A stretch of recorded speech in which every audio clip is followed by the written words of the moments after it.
Good afternoon, everyone. I'm Timothy Anglin-Burgard, Curator in charge of American Art for the Fine Arts Museums of San Francisco. And as you all know, we are here today to celebrate the very beautiful exhibition, Modern Nature, George O'Keeffe and LakeGeorge.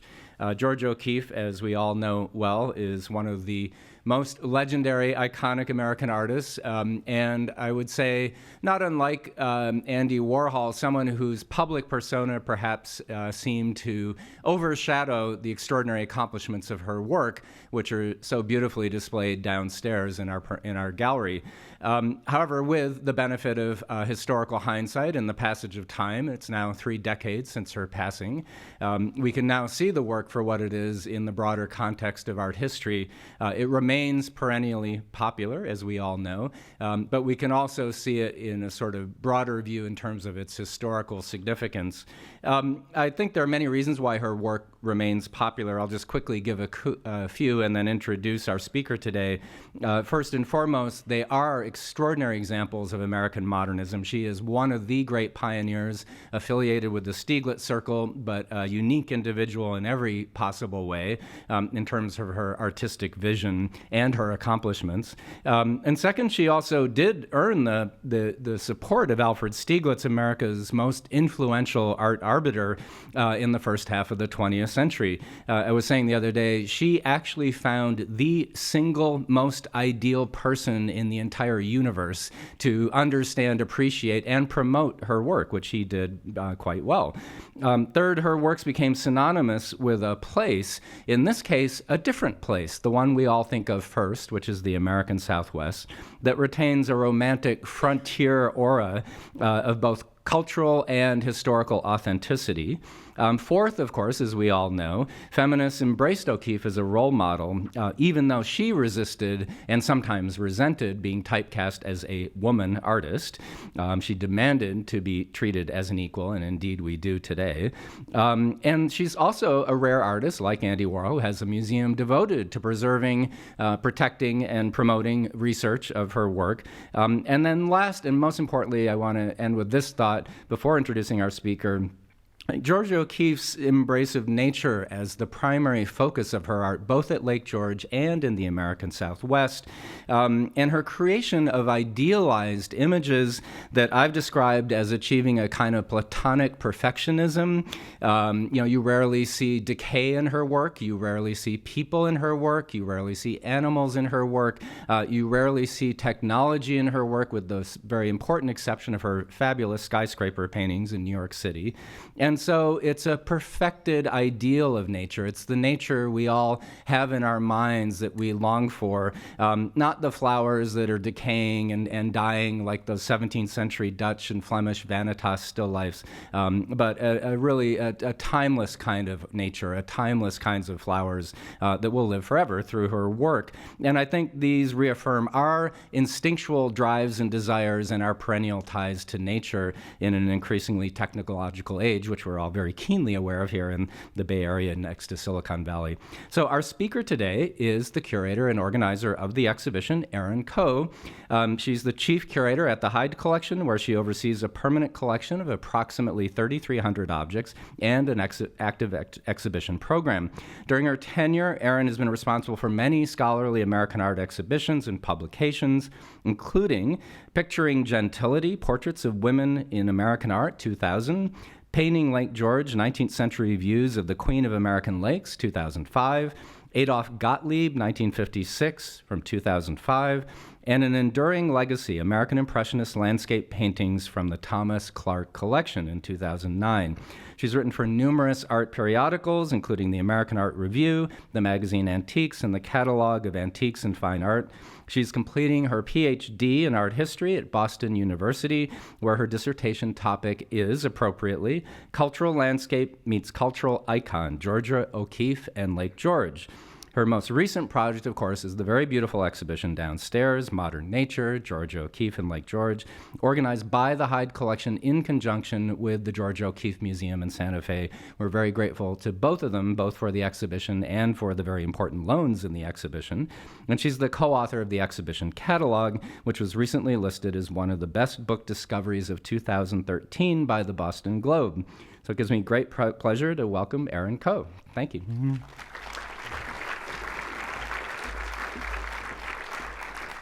Tim, thank you for that lovely introduction. And I just want to draw everyone's attention to the fact that Tim oversaw the installation of Modern Nature downstairs in the galleries, and he did a fabulous job. The gallery looks stunning. It's just beautiful, Tim. So really, my hat's off to you for a really stunning and compelling installation of Modern Nature. I also wanted to extend some other additional thanks before I get going with the talk today. Of course, want to thank the Fine Arts Museums of San Francisco, the de Young Museum for very early on in the process making a very wise decision to be the third venue on the tour, and it didn't take too much convincing. It happened pretty quickly, right, Tim? And of course, it's been a wonderful partnership from the very, very start. And since I arrived on Tuesday from New York, I have to say I've had nothing but a warm welcome from the staff at the de Young. And it's just overwhelming. Everyone here is so friendly, so accommodating, and I want to thank you all. I especially want to thank your wonderful new director, Colin Bailey. Thank you very much. I want to thank Dee Dee Wilsey, the president of the board. I want to thank also Julian Cox and Renee Balducci and Gregory Stock, who helped with getting the lecture ready today. You guys have been great, and I really appreciate it. I also want to thank my colleagues at the George OKeefe Museum. We did, as Tim mentioned, we organized this exhibition in connection with them, and it's been a wonderful partnership from the start. And I want to thank Robert Krett, their director, and Cody Hartley, the director of Curatorial Affairs.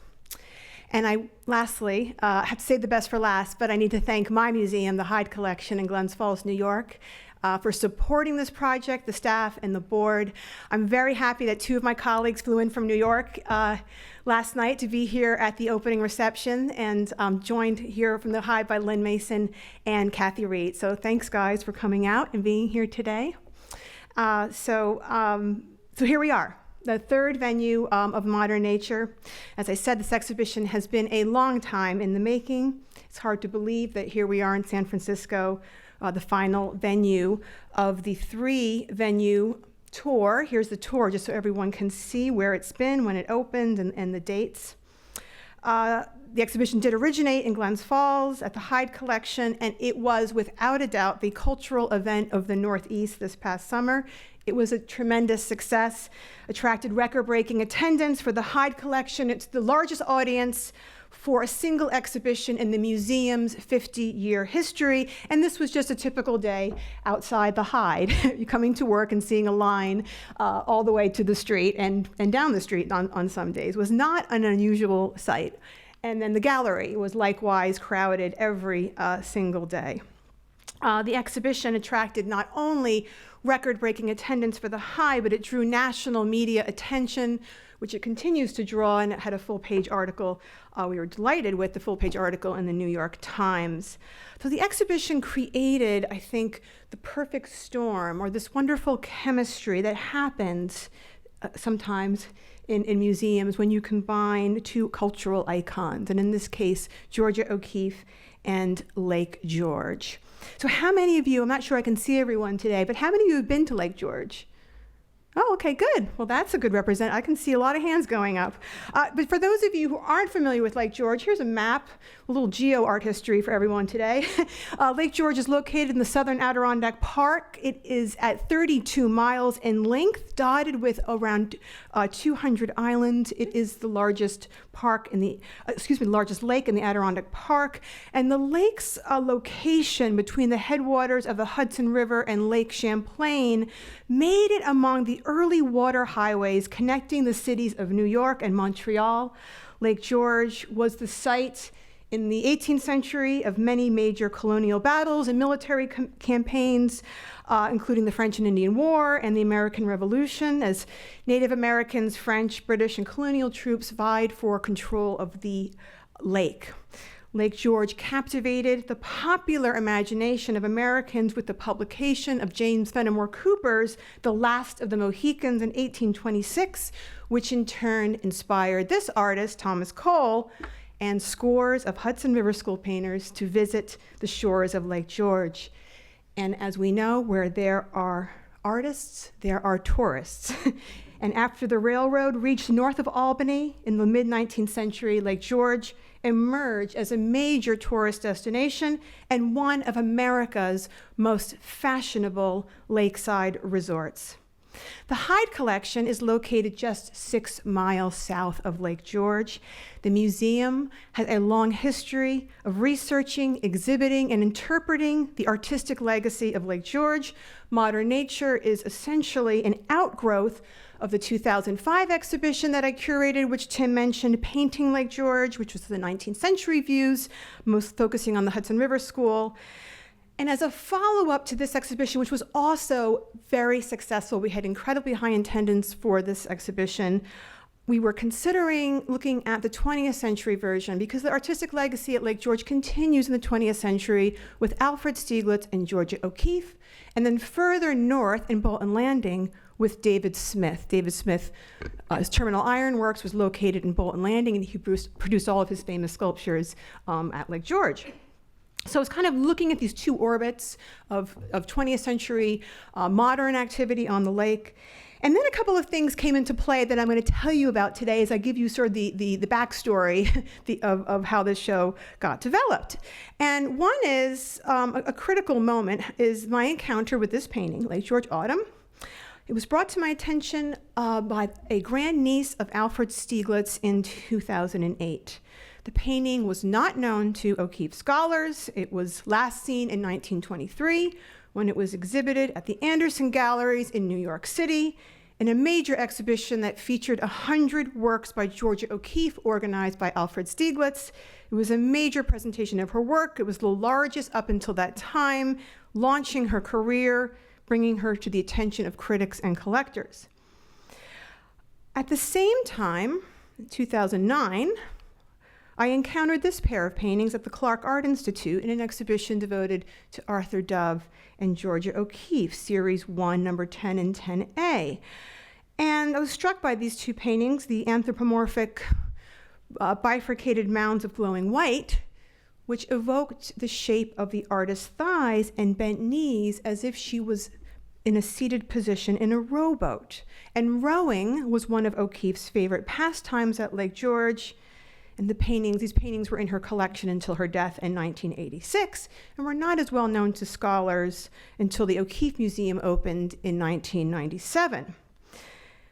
So these are among the earliest works that I have researched that we can really connect to her experience of Lake George. Then there was the place, Lake George, and the museum's proximity to the former estate of Alfred Stieglitz's family, where O'Keeffe lived between 1918 and 1934. I'm showing you a map, contemporary view of where the Stieglitz property is located in the southern basin of Lake George. Remember, Lake George is a 32-mile-long lake. The property was in the southern basin on the western shore. You can see my arrow indicates it was 36 acres when the Stieglitz family lived there. And today, family sold the property in 1959. Today, it is a residential subdivision, and the property along the shoreline here is a condominium complex. This is Oak Lawn, the Stieglitz family initial home, the Queen Anne Victorian, that was sat on the shore of Lake George, has been converted into this modern condominium complex. And then here is the hill. You're seeing, again, a contemporary view of the residential neighborhood. And then my map here, just so you can see, this was the entirety of the Stieglitz property where my arrow is pointing. At its largest, the property was 42 acres. But the property, I'll tell you a little bit later how they sold Oak Lawn and then they moved across the street to the hill.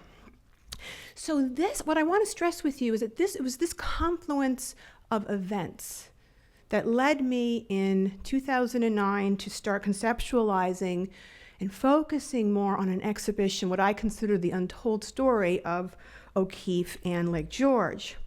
The next step was contacting the George O'Keeffe Museum in Santa Fe, and after several conversations with the former curator, Barbara Bueller-Lines, and an O'Keeffe scholar, I visited the museum in 2010, and I met Barbara, and we started working on the checklist and planning to co-organize the exhibition. And the Georgia O'Keeffe Museum committed 16 loans to the show from their collection at that time. And the 16 loans anchored the show and essentially helped to leverage the other loans, because there's about 37 lenders to the exhibition in all.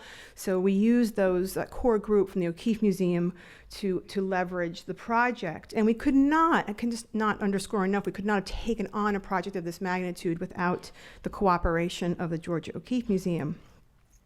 So Modern Nature is indeed the first exhibition, believe it or not, to explore the formative influence that LakeGeorge had on O'Keeffe's art.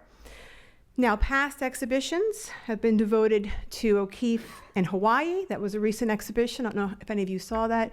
There have been exhibitions devoted to O'Keeffe in Texas, O'Keeffe in Williamsburg, and of course, New Mexico.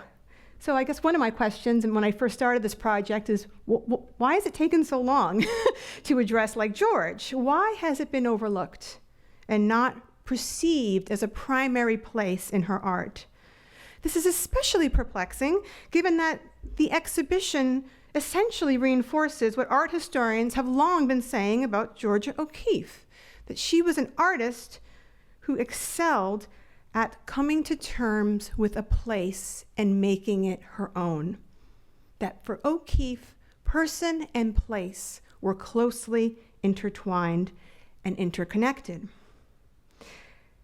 And she did this by focusing on nature, by focusing on the natural world, which, as you can imagine, in the Adirondacks we have plenty of. So when O'Keeffe came to LakeGeorge in 1918 with Alfred Stieglitz at the age of 31, I want to just sort of begin here.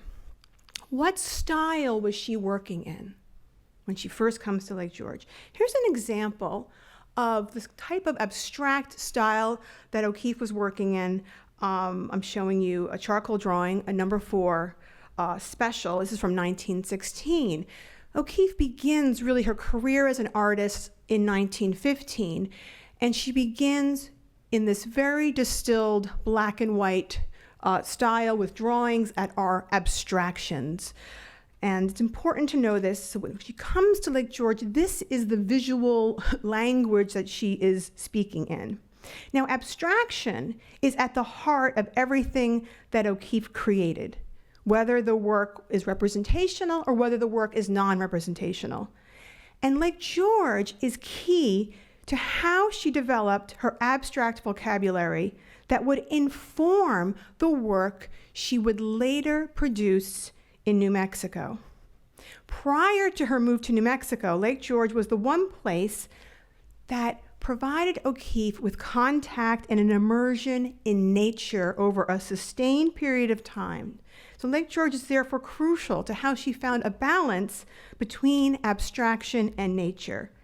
It was at LakeGeorge, after all, where O'Keeffe created her first enlarged botanicals or flower paintings, for which she is most famous, for which she is most well known. So the real value, I think, of this exhibition is how it reveals LakeGeorge as a place where the essential Georgia O'Keeffe was formed at a pivotal moment in her career. I'm going to give you just another example of this. LakeGeorge with Crows from 1921 in the exhibition. Look at the central ovoid shape that defines the form of the lake circled by the land. And it's echoed in the same ovoid shape that you see from the pelvis series that O'Keeffe executed in New Mexico in 1944 that defines the open cavity of the pelvis bone, enclosing the blue sky. In LakeGeorge with Crows, the same shape encloses the blue waters of the lake. And we could do this comparison, and we had so much fun during the installation at the Hyde because we had the benefit of Dale Conkright, the conservator at the Georgia O'Keeffe Museum, who has looked at almost every Georgia O'Keeffe painting out there, and really just going and comparing, doing this kind of comparing, contrasting of how she developed these essential forms and shapes, like the ovoid shape, like the orb shape, the zigzag, the teardrop. You can see all of these essential O'Keeffe abstract forms developed at Lake George and then appearing again in the guise of her New Mexico works. So this exhibition explores the works she created at Lake George in a new way, and it seeks to connect them to the environment that conditioned and inspired them. So rather than viewing Lake George in isolation or as a separate chapter, opposed to or in contrast to her New Mexico years, the exhibition seeks to look at where the lines are blurred, where there's overlap, and to uncover the roots of O'Keeffe's visual vocabulary, connecting it to the place where she learned to speak, if you will, through abstract visualizations of the world around her.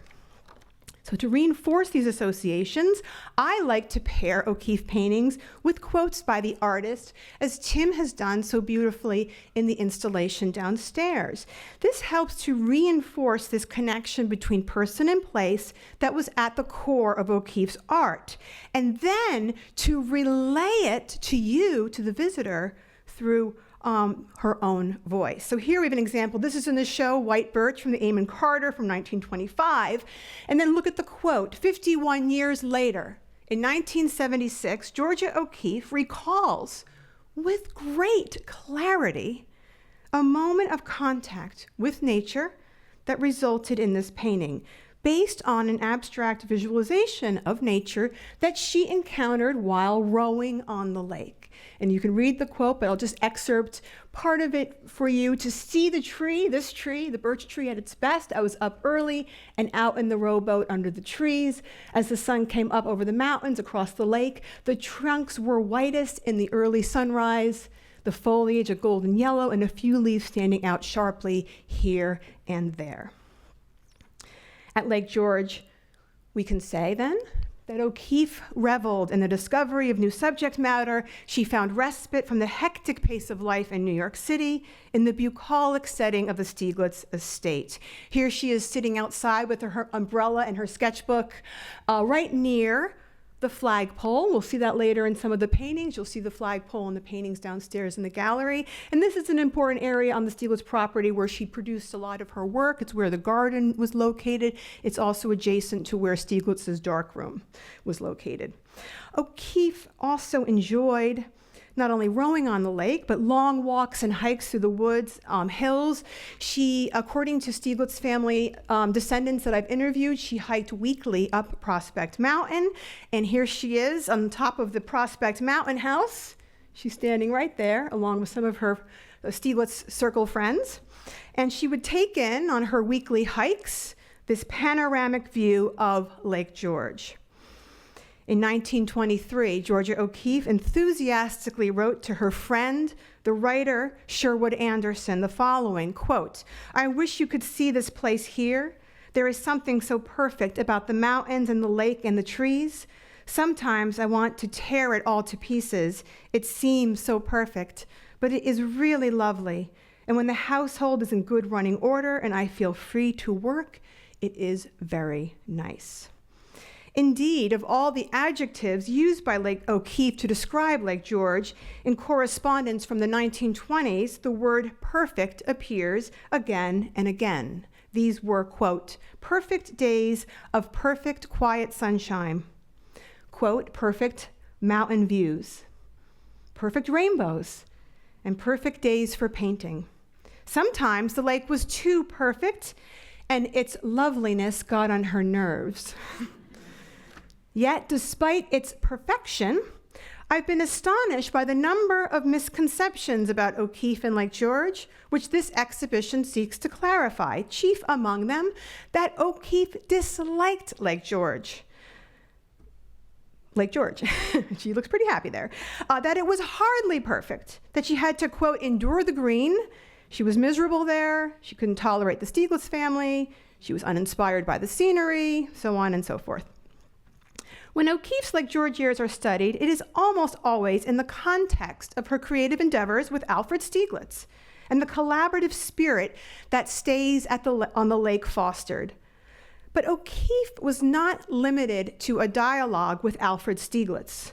To judge her extraordinary output during this transformative period in relation to Stieglitz alone, I believe, creates a lopsided and somewhat distorted view. O'Keeffe's Lake George years were among the most productive and innovative of her 7-decade-long career, according to the Catalog Raisonné, the definitive resource documenting the artist's work by Barbara Buehler-Lines. During this highly productive period, from 1918 into the mid-1930s, O'Keeffe created more than 200 paintings on canvas and paper, in addition to watercolors and pastels, out of a total production of 821 canvases produced during her lifetime. And you can see my chart here on the wall. The works, the bars in red are her Lake George works, and the others are based on the Catalog Raisonné, in other words, her total production of work. What do you also see from this chart is what is her most productive decade? It's the 1920s. It's when O'Keeffe is on fire. Something is happening in the 1920s, and that's the decade she's at Lake George, and you can see how productive she was. Again, with the red bar, 213 works, and that's just canvas and watercolors and pastels, doesn't actually include any sketches that she did. So from this assessment of the Catalog Raisonné, after I did this and cataloged these works and assessed them, then the themes of her production started to bubble to the surface. And those are the 6 themes that you see downstairs in the gallery that anchor the show, and I'm going to take you through them today in a little more depth. So this period, the 1920s, coincided with O'Keeffe's first critical success as an artist. This is the decade when she becomes known to critics, collectors, and to the New York City art world. Yet, Lake George is often portrayed as an annoyance from which she continually tried to escape, and this narrative of escape often accompanies anything that you read about O'Keeffe's Lake George years. One of the main reasons why Lake George is not given primacy in the scholarship on O'Keeffe is the pervasive image that we all have of Georgia O'Keeffe as the venerated symbol or icon of the Southwest. She was, and certainly an iconic image that she herself shaped with the help of several celebrity photographers after she permanently relocated to New Mexico in 1949, 3 years after the death of her husband, Alfred Stieglitz. So what happens? O'Keeffe self-consciously molds a public image of herself as a hardy, self-reliant woman of the West, alone but fulfilled in her art and her landscape, walking in the desert. We're all familiar with these images, right? Searching for dried bones and animal skulls that she would transform into many revered canvases. This was generated in part as a reaction to the Stieglitz-generated view of O'Keeffe as a modernist woman painter of sexually charged images of flowers. As a result, there is a tendency in the O'Keeffe scholarship to segregate or separate the New Mexico years from the Lake George years as if they were just these 2 distinct moments, one with Stieglitz, one where she rejects Stieglitz, and by rejecting Stieglitz, she rejects Lake George. When in actuality, as I said earlier, there's much overlap and the lines are blurred. So let's take a closer look at O'Keeffe's Lake George years. Let's begin a little earlier than 1918, because I don't know if many of you realize that Georgia O'Keeffe first visited Lake George in 1908, before she knew Alfred Stieglitz. She received a scholarship from the Art Students League for still life painting, and she spent a summer on Lake George at Weowaka, which is an artist retreat, or was an artist retreat at the time, in the southern basin of Lake George. And she was there along with a group of about 19 other young art students, and here she is at Weowaka. Now, Weowaka is interesting. There's the Wakanda Lodge at Weowaka. It still stands today. That's where O'Keeffe stayed. And she received a scholarship, and you see the citation there from the article in the New York Times. She received a scholarship from the Trask family, who founded Yaddo in Saratoga Springs. Now, Weowaka is interesting geographically because it's located directly across, on the east side of Lake George, directly across from the Stieglitz property, Oak Lawn, on the western side of Lake George. So I'm showing you Oak Lawn. This is the Stieglitz's rambling Queen Anne Victorian that stood on the shore of Tea Island Bay in Lake George. Now, Alfred Stieglitz's father, Edward Stieglitz, purchased Oak Lawn in 1886. The Stieglitz family first visited Lake George, though, in 1874. And it became, Oak Lawn, the summer headquarters of the Stieglitz family. In 1891, and there they are. There's that annoying Stieglitz clan at Oak Lawn. In 1891, the family was in need of more room to accommodate family and friends and to alleviate the stench that breezes swept down from the pig farm across the Bolton Road. Edward Stieglitz purchased this farm, here it is, and in doing so, he added 36 acres to his estate. This property became known by the family as the Hill, and indeed the farm rose steeply from the Bolton Road. And here you have the only known map of the property drawn by Sue Davidson Lowe, a grandniece of Alfred Stieglitz. And now we know, thanks to Sue's work, what was on the property. It contained many agrarian structures, including the farmhouse. It included a number of barns and other outbuildings. And the property was dotted with an orchard with apple and pear trees and a large vegetable garden that took up an acre on the farm. In the summer of 1918, here they are, O'Keeffe and Stieglitz. O'Keeffe made her second trip to Lake George, this time with Alfred Stieglitz, who had become her lover. Stieglitz, of course, as we all know, is the famous photographer, gallery owner, and New York art world impresario. She became romantically attached to him in 1917. Please know they married in 1924. Now, in late 1919, this is an important year, the Stieglitz family sells Oak Lawn, and they move across the Bolton Road to the Hill, and they paint the farmhouse white, and they did retain, though, a small dock and an area of beach on the lake where Oak Lawn was. They still had lake access, and they still had their boats there, and they could swim there. But they sold the actual Queen Anne Victorian and the land around it. And it was after this move to the farmhouse in 1919 that O'Keeffe starts painting the view, that she starts engaging in the landscape. And here's the view, which Tim reproduces for you so wonderfully. When you walk into the show, you see those three graphics, and the farmhouse is on one end, and its pendant, which is the view, on the other. So this was her view from the farmhouse, looking out across the water to the mountains beyond. And from the farmhouse, you can see how she had this relatively unobstructed view. And in curating the exhibition, I wanted to demonstrate, in terms of landscape, the different ways O'Keeffe responded to the landscape in all of its manifestations and moods. O'Keeffe was profoundly sensitive to changes in season and weather, as well as the effects of rainbows and moonlight, which provide the vehicle for some of her most imaginative works. And I wanted to also focus on works in private hands, lesser-known works, such as Starlight Night, Lake George. This painting was last exhibited in 1923 in New York at the Anderson Gallery show I mentioned earlier.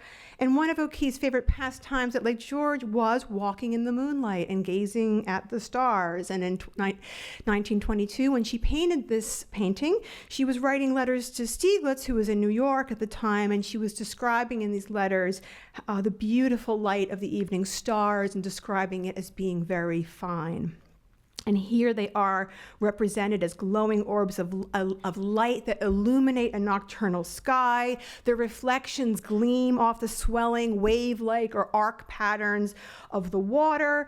On the horizon line, you see these two bright beacons of light, probably electric lights from boathouses on the shore, kind of drawing the viewer in, drawing you into this mesmerizing scene of where earthly and celestial forces unite and harmonize.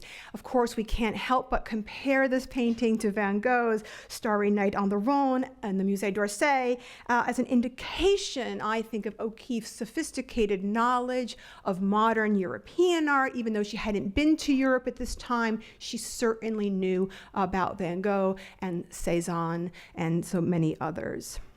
And the expressive, we could say, potential, as Van Gogh exemplifies, of the nocturnal theme. Another painting is Storm Cloud LakeGeorge that would fall into this category. And as I was selecting works for the show, she paints a storm on LakeGeorge. Now, rarely, when you look at O'Keeffe's work, does she ever address dramatic weather. This is something you very rarely see in her work. But in 1923, in the late summer, the weather had gone, according to Alfred Stieglitz, quote, completely mad. And in the 19th century, this is not very unusual at LakeGeorge. There is magnificent weather at LakeGeorge. It was a stock feature of the 19th century tourist literature on LakeGeorge. Tourists would flock to LakeGeorge to witness a magnificent lightning storm. And its sublime and awe-inspiring effects. And of course, that's what attracted so many Hudson River School painters to LakeGeorge. And many 19th century Hudson River School paintings of LakeGeorge are storms on LakeGeorge, passing clouds on LakeGeorge, and things of that nature. O'Keeffe's interpretation of a storm with the rolling clouds moving across the red sky, pressing down on the mountain and the water below, does create this sense of enclosure that is very characteristic of mountain scenery in the Adirondacks. So she's really connecting to the place here in this painting, I think. She's really capturing the feeling that we all have when we're on the lake and there's a storm. And again, that kind of pressing down onto the mountains and the lake with the storm clouds. This is a painting that I was told was one of her favorites, by the way. She kept this painting in her collection until she died in 1986. Another example here, LakeGeorge Early Moonrise from 1930. This is O'Keeffe's final landscape painting of LakeGeorge, and certainly the greenest. She was staying at LakeGeorge early in the spring in 1930 after spending time in New Mexico. And she comes back to LakeGeorge in April, and what does she do? She revels in springtime. She revels in the lush greens and yellows of spring, stating in just one of many letters, quote, "Oh, the spring is lovely, lovely light green on the surface, but dark in its heart. And I haven't seen spring like this since I was a child." This is also one of the only LakeGeorge landscapes in which O'Keeffe specified the time of day in the title being early moonrise. And you see the moonrise as a motif appearing again and again in many of the works downstairs in the gallery. So as you're walking through, look for the moonrise. And it still sits there. You can see it today when you go to LakeGeorge, the moonrise hovering over the mountains. Abstraction, as we talked about earlier, an abstract vocabulary informs everything O'Keeffe created, whether it was representational or not. She did not distinguish between abstraction and representation. She integrated them into her visual language.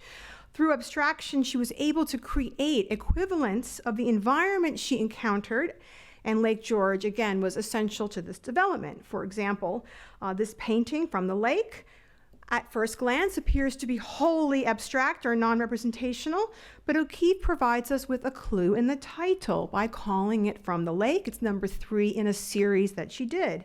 And indeed, it was based on the sensation of looking down on the reflective properties of the lake's watery surface.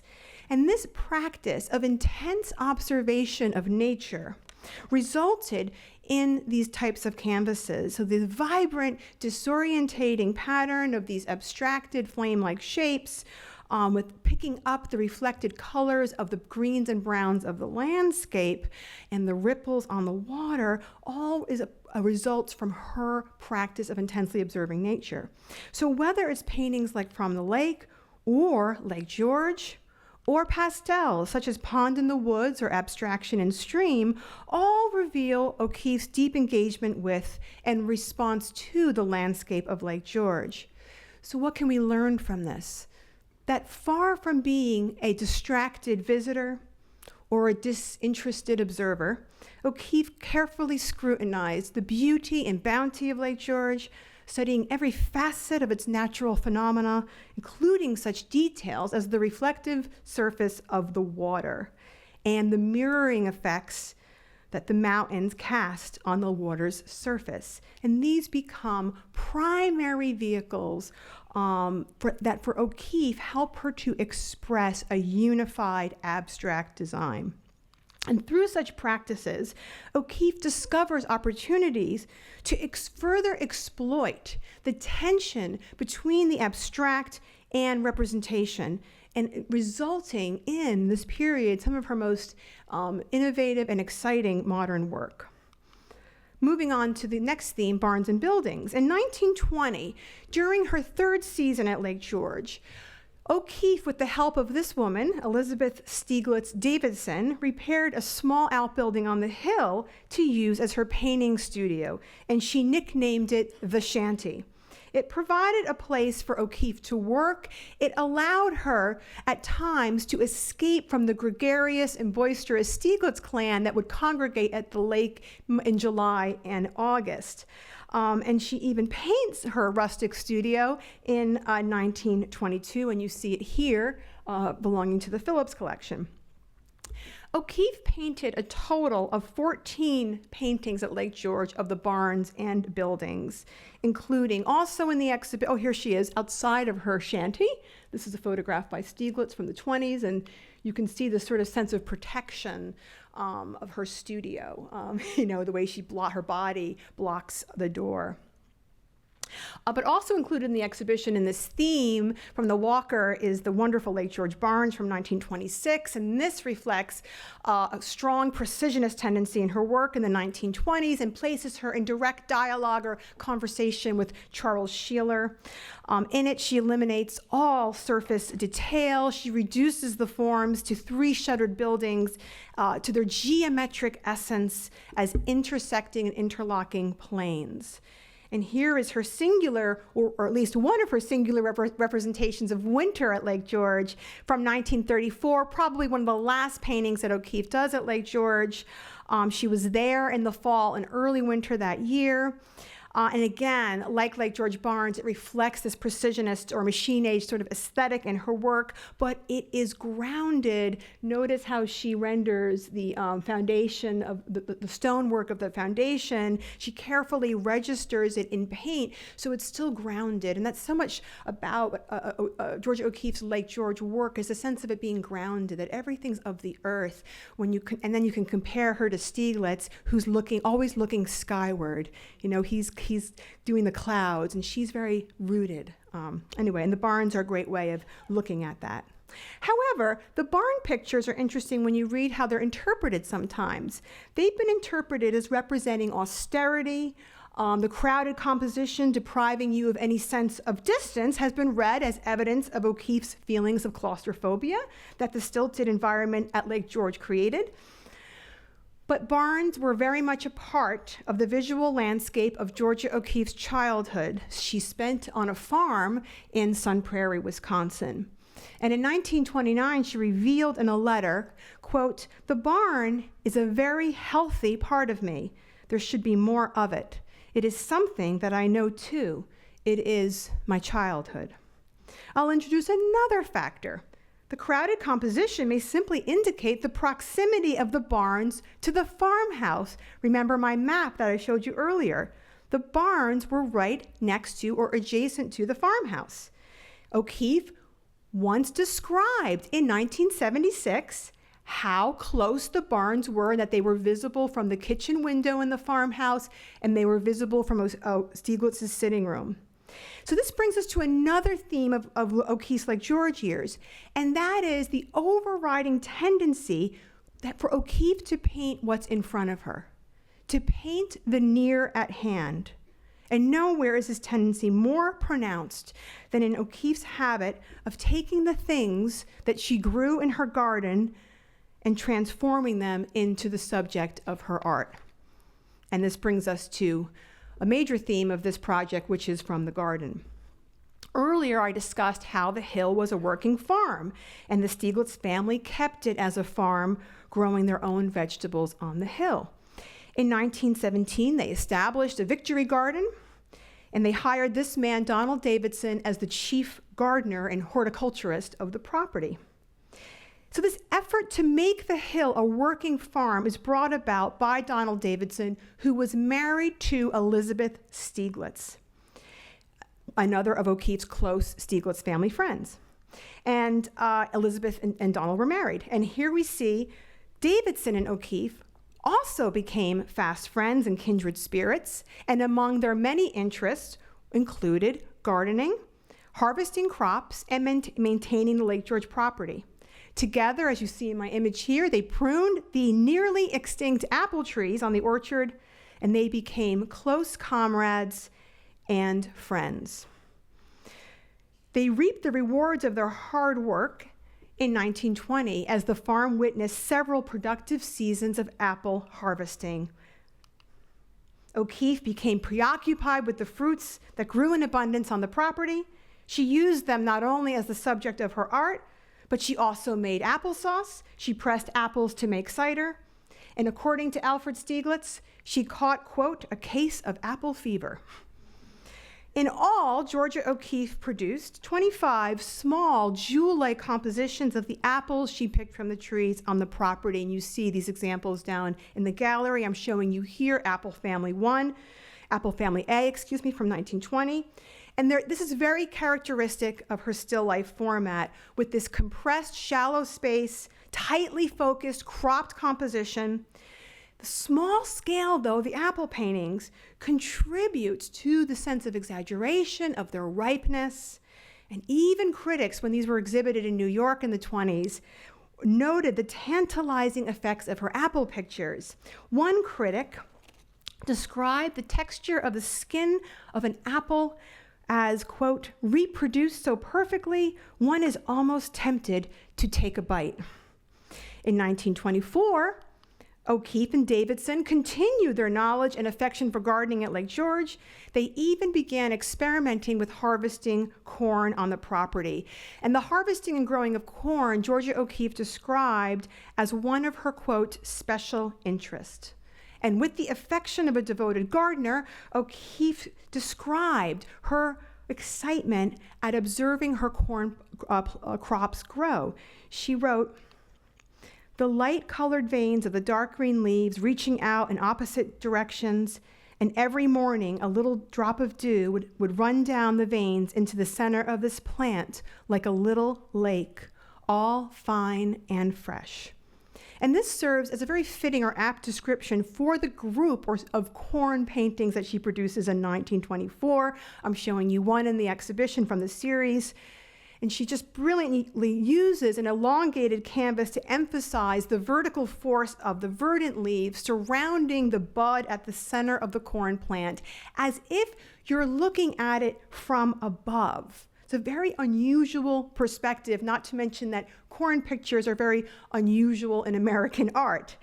But look at how the leaves literally burst from the picture plane, and that combined with this unusual perspective provides the viewer with the sense that you too are watching the corn plant grow, and hopefully with the same excitement and enthusiasm that O'Keeffe had in that quote that I read to you, her own affection for growing the corn.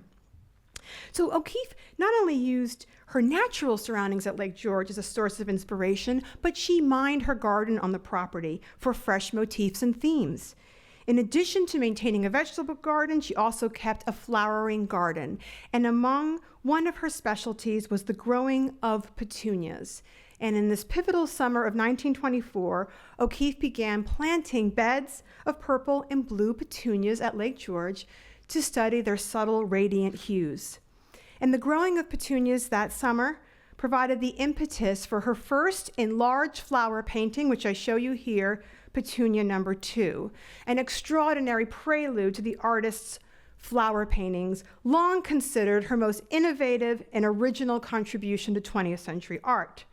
Her study of petunias culminates in the powerful and compelling canvas owned by the De Young Museum from 1925. O'Keeffe's groundbreaking images of flowers took the New York art world by storm. And of all the various themes she explored in this highly productive period, the flower paintings garnered the greatest attention from the critics, who took great delight in reading erotic and sexual symbols disguised in her floral subjects. Her, quote, suppressed desires, as one critic put it, at a time, you have to keep in mind, in the 20s, when Freudian psychoanalysis was at its height of popularity. Now, all of this was much to O'Keeffe's dismay. In addition to petunias, in the 1920s, Georgia O'Keeffe painted her first enlarged paintings of poppies. Poppies grew on the farm at LakeGeorge. There are a total of 6 canvases of poppies, very hard to get for a loan, which is why it's not included in the exhibition.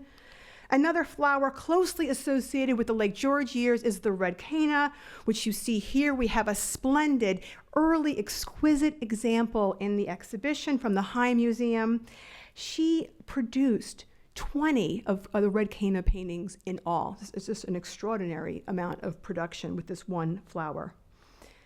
But of course, we cannot ignore her greatest accomplishment in 1930, when she executed her famous Jack in the Pulpit series on loan from the National Gallery.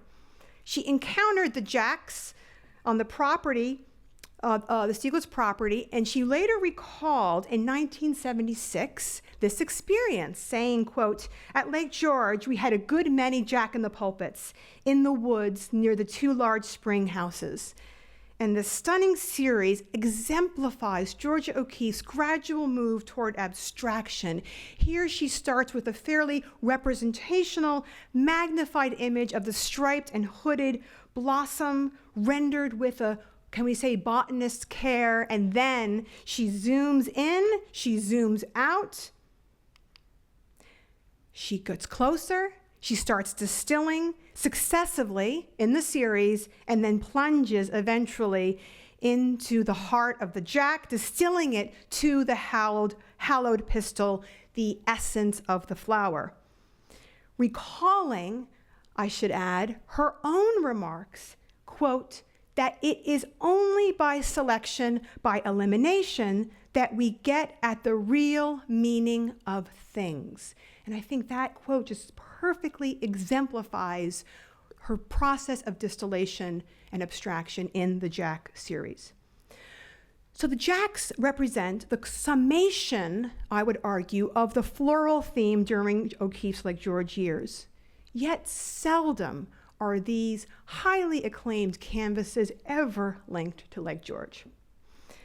In addition to flowers, O'Keeffe was surrounded by trees that grew on the Stieglitz property, from magnificent maples, stately chestnuts, elegant poplars, cedar trees, and birches. And she transforms the trees into the subject of 31 canvases. In 1927, O'Keeffe told Francis O'Brien in an interview for The Nation, quote, if only people were trees, I might like them better. And here's I like to call this is O'Keeffe is an early tree hugger, where she's clasping the old maple tree. I'm just going to get a little water here. And even the critics noted the comparison between O'Keeffe and trees in the 1920s. Paul Rosenfeld in 1921, who spent a lot of time with Georgia O'Keeffe and Alfred Stieglitz at LakeGeorge, he was always there almost every summer she was. He once described O'Keeffe, quote, as a calm-rooted tree. Yet her tree paintings are one of the most underrated subjects in her oeuvre, even though they are the most long-lasting, and the most enduring of all of her subjects. It's the one subject that she takes with her to New Mexico. It's the one subject that she paints throughout her 7-decade-long career. Now, several of the trees that she focused on were landmarks on the Stieglitz property, such as the giant chestnut tree and the old maple tree. These noble, dignified trees, including the chestnut, resonated on a personal level for both O'Keeffe and Stieglitz, and O'Keeffe dedicated two to the chestnut tree. Here's one in the exhibition. The American chestnut, I should add, was one of the most plentiful hardwoods in the American Northeast until blight nearly wiped out the chestnut trees in the early 20th century. They were long admired for their strong silhouette, their dense canopy, and their sturdy wood. O'Keeffe painted the tree in 1924 when it was blighted and dying because of the chestnut blight. The trunk is pressed close to the picture plane. It creates this cruciform shape through the severe cropping, emphasizing that cross-like shape. And here O'Keeffe is emphasizing the chestnut tree as venerable, as noble, its strength, its endurance, even in the face of blight. And these are considered among her earliest big tree paintings. And of all the subjects, as I said, this is the longest, this is the most persistent, this is the one she carries with her to New Mexico. O'Keeffe also befriended the many ubiquitous white birches and soaring pine trees on the Stieglitz family's lakeside property, and they were among her favorite subjects. She often treated her arboreal subjects in a serial manner, including birch and pine tree. You see number 2 from the series she did in 1925, the series of these embracing forms of the pine and birch trees. So we move from the large scale of the tree trunk, and we're going to move now to the detail of a single leaf. And this is an important characteristic of O'Keeffe's work in the LakeGeorge years, and that is that she didn't distinguish between large and small in her work. All were one to Georgia O'Keeffe.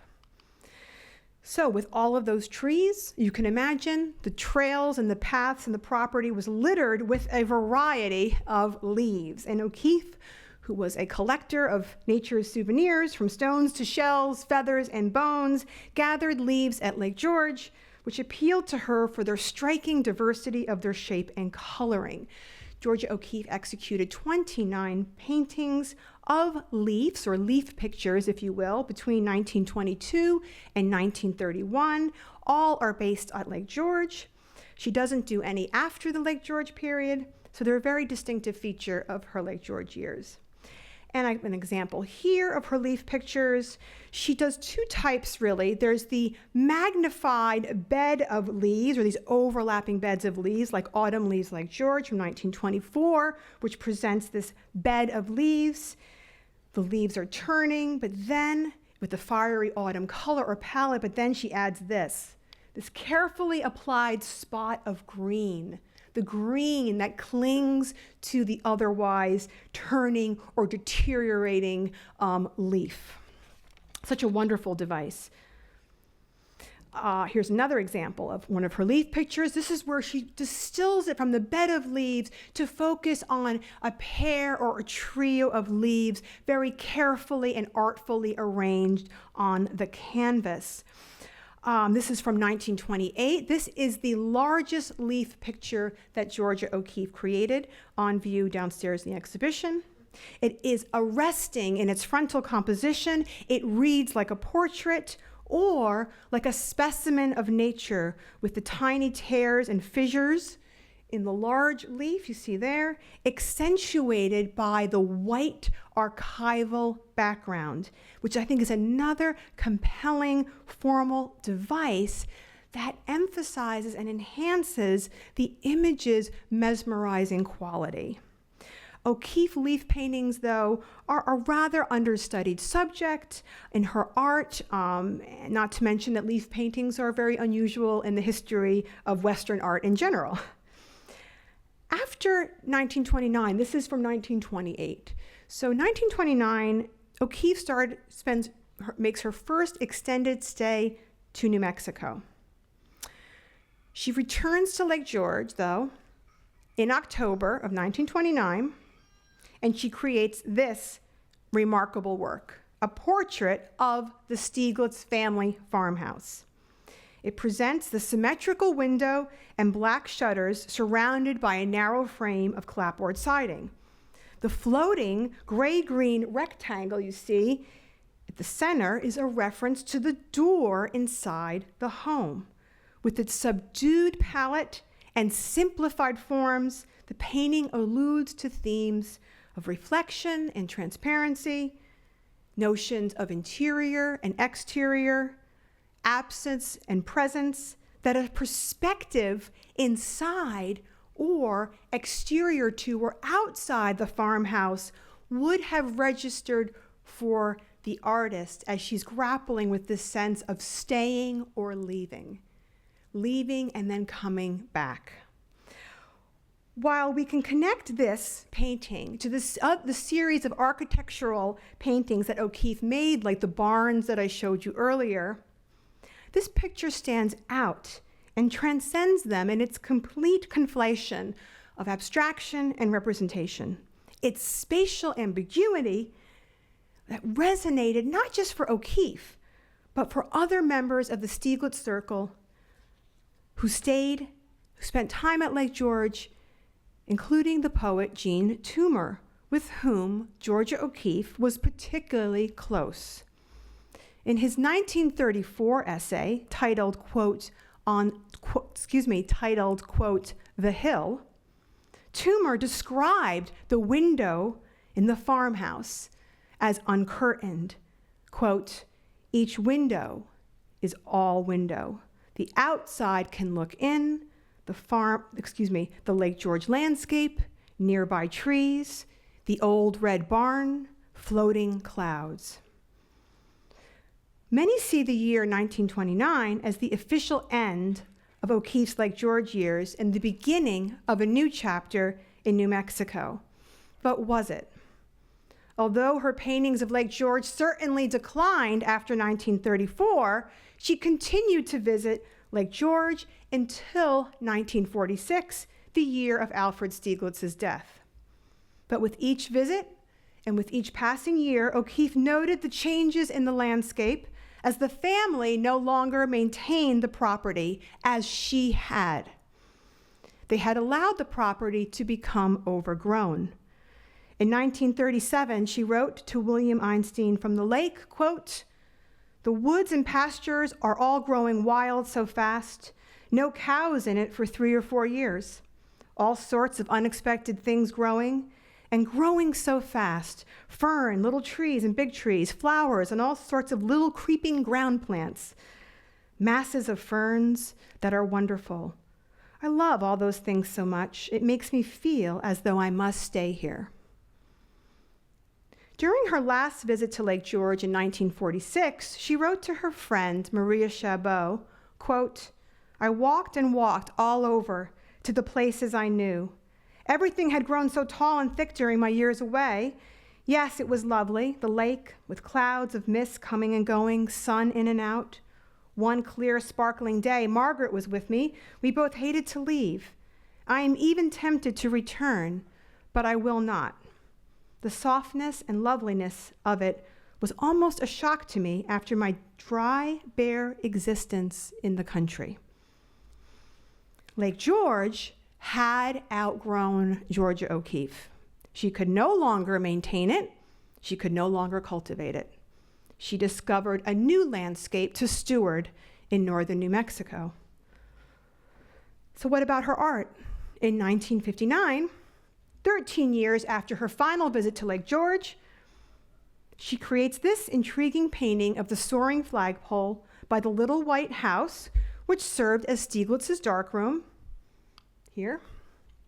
This is one of 5 versions of the subject of the flagpole and the little white house that O'Keeffe painted. The other 4 canvases are from the mid-1920s. Here is an example of one from the mid-20s that are featured in the exhibition, paired with the one from 1959, which is a memory painting, O'Keeffe looking back. So, 1925, 59. Did Georgia O'Keeffe leave Lake George behind? I leave you with this question to ponder as you explore the exhibition over the next several months and see for yourself how O'Keeffe's expression of nature, both her own nature and the natural world that surrounded her, deepened and intensified at Lake George and resulted in some of her most innovative modern work. Thank you.